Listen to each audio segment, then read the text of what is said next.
Bonsoir et merci et pardon pour le retard, mais ravi de vous accueillir à la Cinémathèque, ravi de vous accueillir dans le cadre de cette rétrospective des films d'Olivier Assayas qui dure depuis le 17 juin et qui va se terminer le 4 juillet. Voilà, et ce soir, évidemment, projection de Sils Maria. J'oubliais de dire que l'actualité d'Olivier Assayas est aussi en salle, ailleurs qu'à la Cinémathèque, en salle commerciale, puisque son dernier film en date est sorti, il s'appelle Hors du temps. Hors du temps, c'est comme son titre l'indique, c'est un film sur lequel, effectivement, les faits se sont penchés, puisque le temps s'est arrêté par la grâce d'une pandémie, si on peut dire. Et le temps s'est arrêté, la question du temps qui s'arrête, c'est vraiment, j'allais dire, un motif obsessionnel du cinéma d'Assayas. Et je pense que d'une toute autre manière, évidemment, Sils Maria parle aussi de ce temps qu'il passe et qu'on essaye de retenir par tous les moyens, y compris par ceux du cinéma. Voilà, Sils Maria, tourné et sorti en 2014.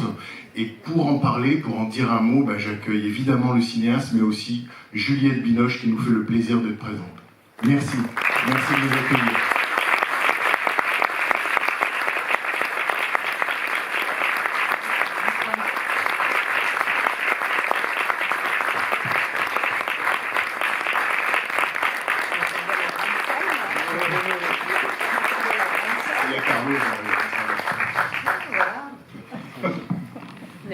Dans la petite salle. C'est pas la petite, c'est la moyenne. Juliette Binoche, merci en tout cas d'être présente. Merci beaucoup. Je sais que c'est un film qui vous tient à cœur.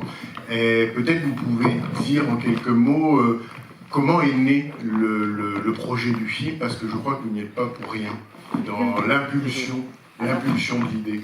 Alors moi j'ai écrit un petit texte pour Olivier. Oh. Donc je vais répondre à votre question après. Ça vous dérange pas? C'est vous qui choisissez. Au cœur des tournages de Sils Maria, Double Vie et L'heure d'été, j'ai senti ta délicatesse, ton engouement, tes désirs de jubilation, parfois un peu gênés quand le rire te prenait. J'ai apprécié ta capacité de travail hors norme, ton envie de ne jamais t'installer ni de t'apesantir sous aucune forme connue. Pas de drame ni comédie, mais un genre qui n'appartient qu'à toi, un rythme. Un rythme qui permet à la pensée, au sentiment de passer d'un lieu à un autre, sans chemin préétabli, libre. Et si ta caméra s'arrête un moment sur un visage, c'est toujours pour en tirer un mouvement, une ombre, des flous, des lumières, un sentiment qui s'efface et qui perdure, ou qui perdure. Rien n'est figé. Cette qualité est en résonance directe avec ton écriture. Force qui semble venir du ciel, tant les labyrinthes des destins que tu filmes sont d'une complexité que tu n'expliques pas toi-même.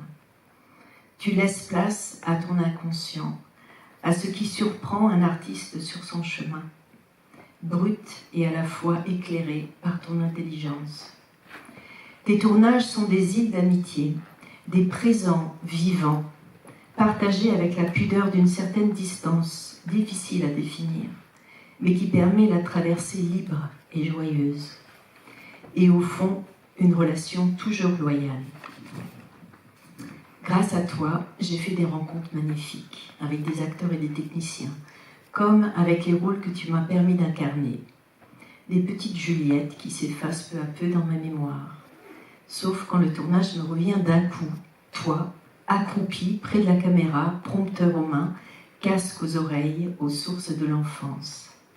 J'ai pu voir ton extrême envie de jouer ensemble, jouer au cinéma, comme on joue à Colin-Maillard. On dirait qu'on jouerait ensemble et qu'on partagerait l'histoire avec des inconnus. C'est la raison de notre présence ici ce soir. Tout passe d'abord par ce désir d'être ensemble. C'est si simple, et pourtant, quelle mise en abîme. Quelle montée pour pouvoir filmer les montagnes de Sils Maria. Merci Olivier pour toutes tes œuvres, celle de croire en l'autre et de risquer le tout possible.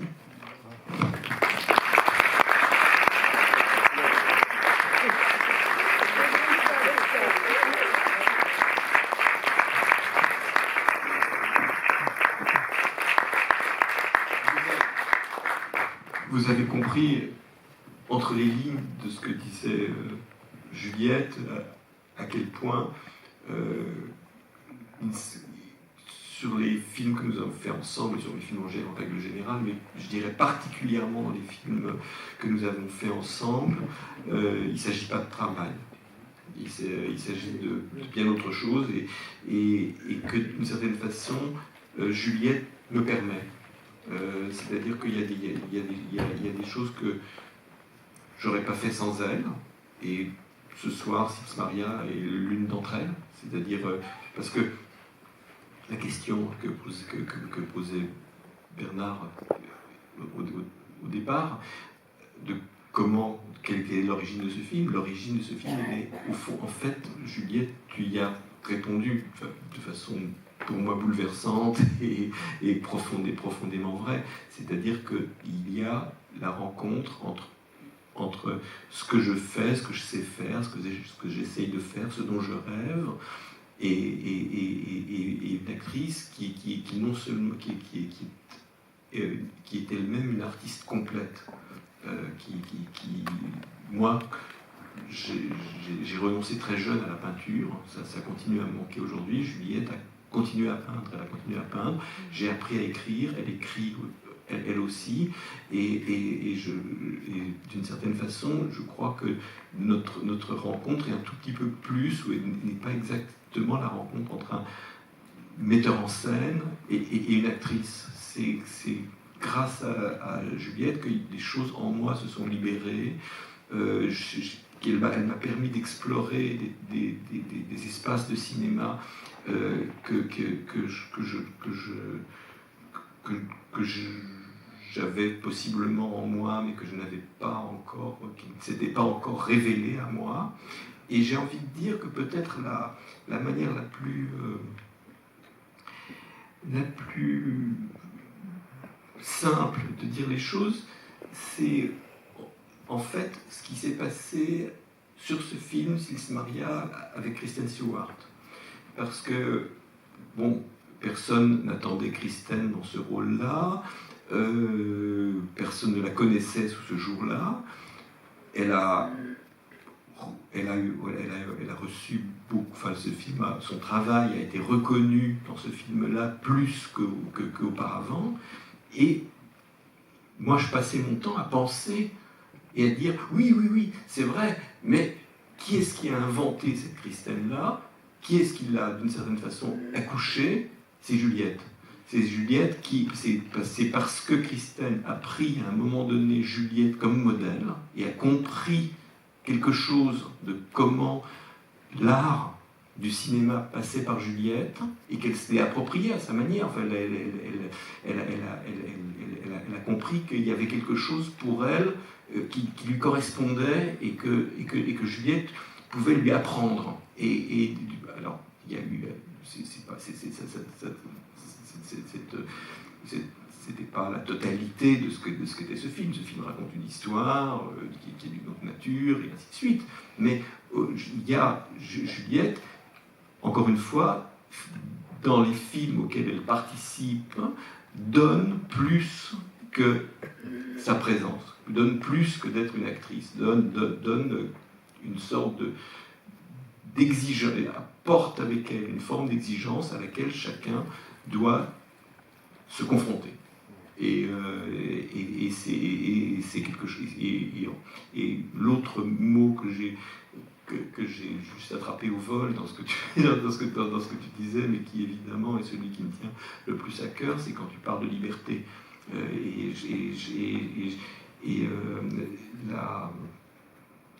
La liberté que tu as conquise vraiment par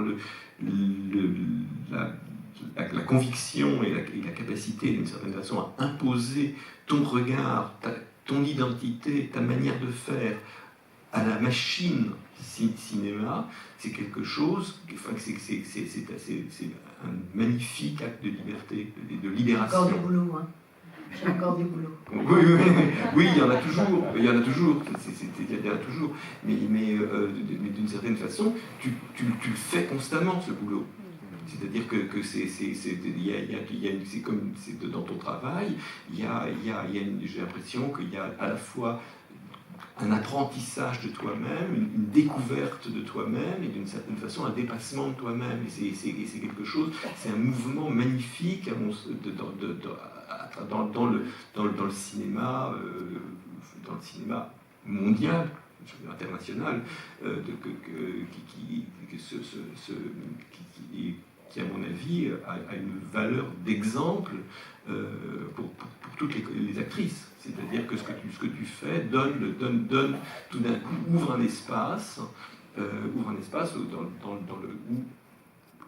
tout d'un coup, je pense qu'on se rend compte qu'on peut faire plein de choses, y compris qui semblent interdites ou impossibles, dans le cadre d'un plan de cinéma. Voilà. C'était la manière la plus simple, c'est la manière la plus simple de le dire. On est ici pour te célébrer, et me voilà dans une situation inversée. Est-ce que vous diriez la même chose à propos de Kristen Stewart, c'est-à-dire la manière dont vous avez joué ensemble? Parce que, autant qu'on sache, vous n'avez pas du tout la même manière, elle et vous, de vous préparer pour la scène. Et... Non, mais toutes les préparations sont valables. Il n'y a pas une façon de préparer. Moi-même, je change de façon de préparer en fonction des films et de ce que je ressens sur le moment, de ce que j'ai vécu. Et... Donc, il n'y a pas une façon. Mais c'est vrai que Kristen a une capacité artistique énorme et de mémoire énorme. Elle lit 3 fois un texte et elle le sait. Donc, c'est certainement ces années où elle a fait des séries où de toutes les façons elle devait attraper le texte comme ça, et elle a été mais elle a une capacité extraordinaire, hein, au-delà de ce qui est de la normalité. Mais c'est quelqu'un de très curieuse, qui avait envie en fait de correspondre, qui avait envie, elle avait soif de ça, de poser 10 000 questions, de rentrer dans un... Peut-être aussi un espace de la scène qui était moins formaté que dans les productions hollywoodiennes mainstream, c'est-à-dire qu'il n'y a pas forcément, je ne sais pas quel est le dispositif ou l'installation que prépare Olivier Assayas, mais quel rapport il impose au texte, ou justement quel rapport il propose au texte. Non, il n'y a pas d'imposition. Est-ce qu'il n'y a pas de marque au sol? Donc comment se joue, j'allais dire, l'espace de jeu, quoi. C'est vraiment un espace où on peut jouer, aux 2 sens du terme. L'espace de jeu, c'est l'espace intérieur, il n'y en a pas d'autre. Après, oui, il y a des indications, mais c'est comme garer une voiture. Voilà, tu vas, mais après, il faut être vivant, vrai, s'inventer à chaque fois. Donc, et puis, il y a l'œil du metteur en scène, il y a sa présence, comment il reçoit, mais avec Olivier, c'est facile parce qu'il est dans une sorte de... Il est en chemin avec vous quand vous jouez, et toujours avec l'envie de peut-être recommencer, jusqu'au moment où on sait qu'on n'a plus à recommencer, que c'est là, que c'est quelque part déjà donné, quoi.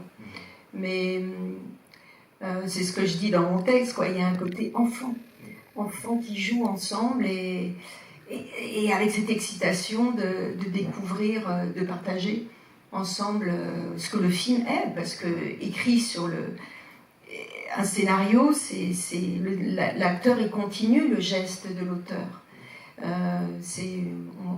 On se prend à charge et on devient l'auteur de l'auteur, parce qu'il faut qu'on aille plus loin, parce qu'il y a une intériorité qu'on doit attraper, et qui fait que on va jouer ça plutôt comme ça, et on est soi-même surpris par ce qui se passe, parce que l'acteur, c'est pas une décision mentale, il peut travailler avec sa tête à un moment donné, mais c'est surtout une sorte de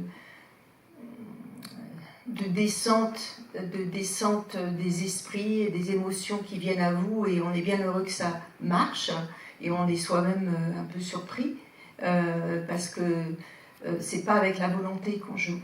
Ou en tout cas, quand on l'a au départ, c'est bien, parce qu'on a une matière, mais il faut la lyncher, cette volonté, il faut la retourner, il faut lui faire il faut l'attaquer, parce que la volonté, ça enferme, ça fait que c'est moins poreux, que c'est moins humain, que c'est moins...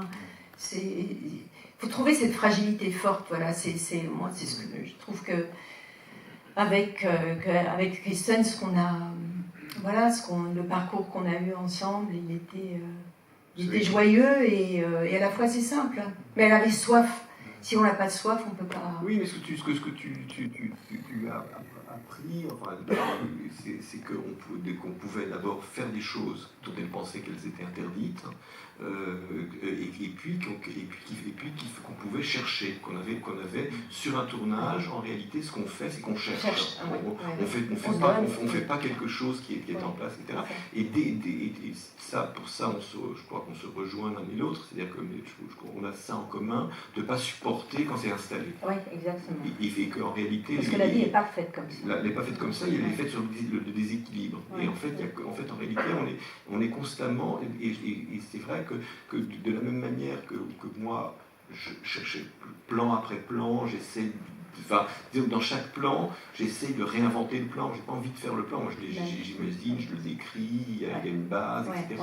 Mais en réalité, prise après prise, il faut que ça évolue, que ça se transforme, que ça choque quelque chose. Et toi, ce que tu fais, c'est prise après prise, tu essayes des choses comme si tu avais besoin d'épuiser toutes les voies possibles et que les explorer, y compris celles avec une audace, moi, qui m'impressionne toujours, parce que tu prends des risques, tu fais des choses qui semblent absurdes, ou en tout cas qui sont loin, qui t'échappent complètement, et dont tu as besoin pour faire le chemin qui va t'amener à l'endroit où finalement on a le sentiment qu'on a... C'est bon, on a fait tout ce qu'on pouvait faire, mais en réalité, sur le chemin, il y a quelque chose du film qui s'est réinventé. Et y compris de ce que ça raconte. Et le film se met à raconter plus, mieux... Ou moins bien. En général, plutôt mieux. Gentil. Peut-être une dernière chose, vous savez ce que Kristen Stewart a dit de vous? Elle a une énergie de dingue, c'est une vraie centrale électrique. Je veux savoir si vous validiez. Bah, vous n'avez pas trop chaud là? Peut-être, oui, on va vous laisser regarder le film, mais peut-être parce que je vois qu'il y a plusieurs spectateurs jeunes dans la salle, qui va voir Sils Maria pour la première fois? Ah, vachement. Ah, c'est bien. Voilà. Eh ben, on va vous laisser peut-être voir le film en vous remerciant évidemment tous les deux. Un grand merci. Merci.